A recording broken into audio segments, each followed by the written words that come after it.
जरा सोचो क्या होता अगर जो भी तुम अपने सपने में देखते और उसे अपने असली जिंदगी में ले आते। कुछ ऐसा ही होता है आज की मूवी में। तो कहानी की शुरुआत में हमें एक लड़के को दिखाया जाता है जिसका नाम सेंगी होता है। वो एक गरीब स्क्रिप्ट राइटर है जिसके पास ना तो कोई जॉब है ना कोई दोस्त है और उसके माता पिता बर दुनिया छोड़कर जा चुके हैं। हालांकि उसकी मेन प्रॉब्लम यह है कि वो 6 महीने से सोया नहीं है, क्योंकि हर बार जब वो ऐसा करता है तो उसे सपनों में एक राक्षस दिखाई देता है जो उसे जान से मार देता है।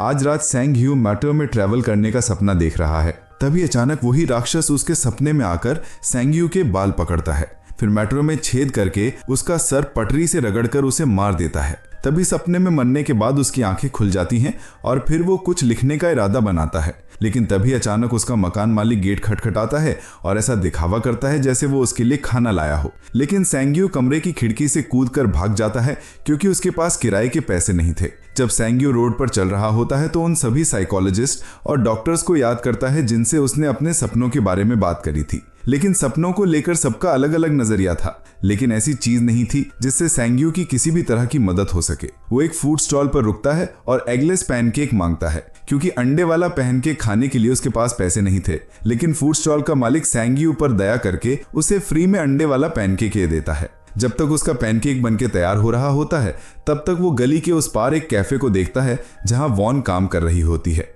वो वॉन से बहुत ज्यादा प्यार करता है। वो उससे सालों पहले मिला था जब वो अपने कुछ दोस्तों के साथ क्लब में गया था तो वॉन वहां बैंड शो कर रही थी। तभी सेंग ह्यू को वॉन की आवाज बहुत अच्छी लगी और वो तब से उसके बारे में सोचता रहता है। तभी उसका पैनकेक तैयार हो जाता है और वो उसको मजे से खाने लगता है। लेकिन वो चौंक जाता है जब पीछे से उसका मैनेजर सैनजी आ जाता है। सेंग ह्यू उसे देखते ही भागने लगता है और अपना पैनकेक नीचे गिरा देता है। वो ज्यादा दूर तक नहीं भाग पाता और सैनजी उसे पकड़ लेता है। फिर वो उसे रेस्टोरेंट में ले जाता है। यहाँ सेंग ह्यू उसे नूडल्स खाते हुए देखता है। वहाँ सैनजी उसे डांटता है क्योंकि सेंग ह्यू ने कॉन्ट्रैक्ट की इज्जत नहीं की और स्क्रिप्ट भी टाइम पर डिलीवर नहीं करी। फिर वो अपने मैनेजर दोस्त को सपने वाली बीमारी के बारे में बताता है और कहता है कॉन्सेंट्रेट नहीं कर पा रहा, इसलिए स्क्रिप्ट अब तक तैयार नहीं हुई। लेकिन सैनजी ये सब नहीं सुनता और 10 दिनों में स्क्रिप्ट तैयार करने का ऑर्डर दे देता है। फिर सेंग ह्यू वापस अपने अपार्टमेंट में जाता है और देखता है कि उसका सामान गेट के बाहर पड़ा है और गेट भी है। इसका मतलब उसके मकान मालिक ने उसे घर से बाहर फेंक दिया है। फिर वो रात बिताने के लिए कैफे में जाता है और लैपटॉप में स्क्रिप्ट लिखने की कोशिश करता है, लेकिन बहुत खतरनाक भूख के कारण कुछ नहीं लिख पाता और आखिर में सो जाता है। और फिर अचानक उसके पीछे दोबारा वही राक्षस आ जाता है जो पहले उसके सपने में आया था। वो अपने जबड़े से सेंग ह्यू का गला दबाता है और उसका सर टेबल पर मारता है।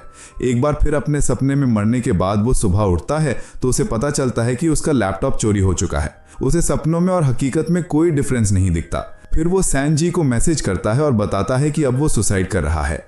सेंग ह्यू वॉन के कैफे के सामने वाली बिल्डिंग को चुनता है और उसके किनारे पर खड़ा हो जाता है। कूदने की पूरी तैयारी कर लेता है, लेकिन अचानक वहां फूड स्टॉल वाला आदमी आ जाता है और उसे बचा लेता है। वो उसे फ्री में खाने के लिए पैनकेक देता है और उसके साथ बैठ जाता है और सेंग ह्यू को बताता है कि अब जब भी तुम अपना सपना देखो तुम्हें आई एम ड्रीमिंग बोलना है, इससे तुम फौरन अपने सपने से बाहर आ जाओगे। सेंग ह्यू देर रात तक छत से वॉन को देखता रहता है। फिर रात को अपना फोन बेच देता है ताकि उसे कुछ पैसे मिल जाएं और उन पैसों से खाना खरीद सके। फिर सेंग ह्यू एक स्टोर में जाता है और वहां कुछ चीज चुराने की कोशिश करता है, लेकिन अपना मन बदल लेता है जब उसे पता लगता है कि उसे देखा जा रहा है। फिर वो खाना खरीदता है और स्टोर के बाहर बैठकर खाता है। अचानक सेंग ह्यू चौंक जाता है जब वॉन वहां आ जाती है। उसे लगता है कि ये सच है, लेकिन तभी वो राक्षस में बदल जाती है और राक्षस सेंग ह्यू को कांच की तरफ धक्का देना शुरू कर देता है। वहीं दूसरी तरफ स्टोर मैनेजर को लगता है जैसे उसे किसी तरह का पैनिक अटैक आया हो। राक्षस सेंग ह्यू को उठाकर अपनी तलवार से मारता है और उसे कांच की खिड़की से स्टोर के अंदर फेंक देता है। सेंग ह्यू फूड स्टॉल वाले आदमी की बात को याद करता है, तलवार को पकड़े रहता है और कहता है आई एम ड्रीमिंग। तभी वो सपने से बाहर आ जाता है और उसके हाथ में राक्षसाई तलवार आ जाती है। सेंग ह्यू स्टोर मैनेजर की बुलाई हुई एम्बुलेंस के आने से पहले वहां से भाग जाता है।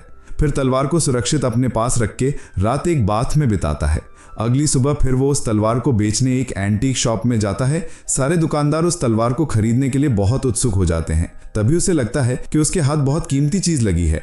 फिर सारी दुकानों में जाने के बाद फाइनल में वो एक दुकानदार से बार्गेनिंग करके तलवार को $20,000 में बेच देता है।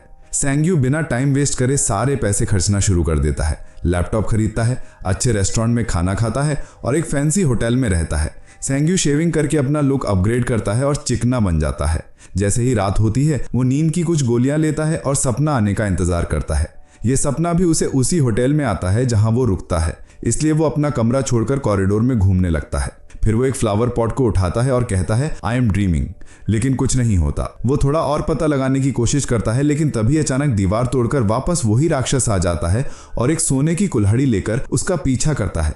राक्षस उसे कुल्हाड़ी से मारता है और इधर उधर फेंकता है, जिससे उसे काफी चोट लगती है। लेकिन थोड़ी देर बाद सेंग्यू कुल्हाड़ी पकड़ लेता है और जल्दी से कहता है आई एम ड्रीमिंग। एक बार फिर वो अपने हाथों में राक्षसाई तलवार लेकर जगता है और उसके सारे घाव भी ठीक हो जाते हैं। अगली सुबह वो वापस उसी दुकानदार को कुल्हाड़ी बेच देता है और पैसों को तुरंत खर्च कर देता है। आज रात को वो एक नई चाल चलता है। वो सोने से पहले किताब में पुराने जमाने के म्यूजियम की तस्वीरें देखता है ताकि वो म्यूजियम उसके सपने में आ सके और उसकी चाल काम कर जाती है, क्योंकि सपने में वो उसी म्यूजियम में पहुंच जाता है। सेंग्यू चारों ओर देखता है, सभी एंटीक चीजों को घूरता है, सबकी प्राइस देख के सबसे महंगी चीज चुनता है और राक्षस के आने का वेट करता है। इस बार राक्षस एक मशीन गन लेकर आता है जो सेंग्यू के प्लान के बिल्कुल अपोजिट था।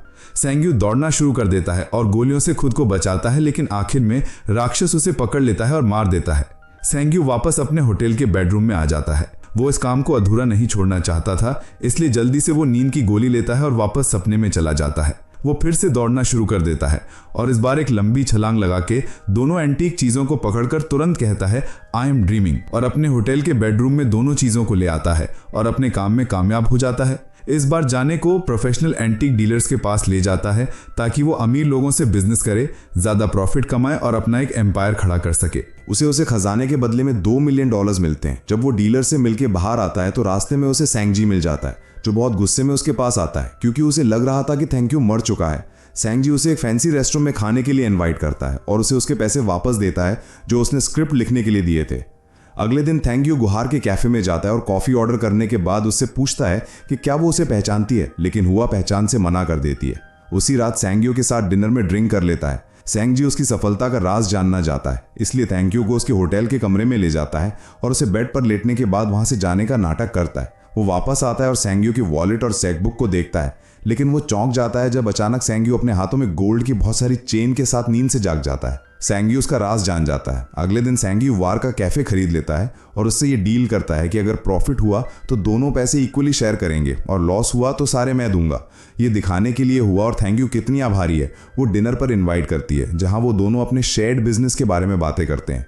थैंक यू वापस अपने होटल के रूम में आ जाता है जहां वो एडवेंचर सपनों में चला जाता है और सेंगजी उसकी बॉडी को प्रोटेक्ट करता है। अपने सपनों में वो बैंक लुटाता है जहां वो दिखाता है कि अब वो इन चीजों में एक्सपर्ट हो चुका है।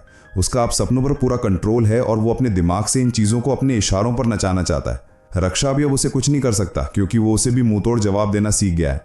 अपने सपने से वो लाल रंग की लग्जरी गाड़ी भी लाता है। थैंक यू गिफ्ट के तौर पर एक पैसों का बैग फूड स्टॉल वाले आदमी के पास भी रख देता है, इतनी बार फ्री में खाना देने के लिए।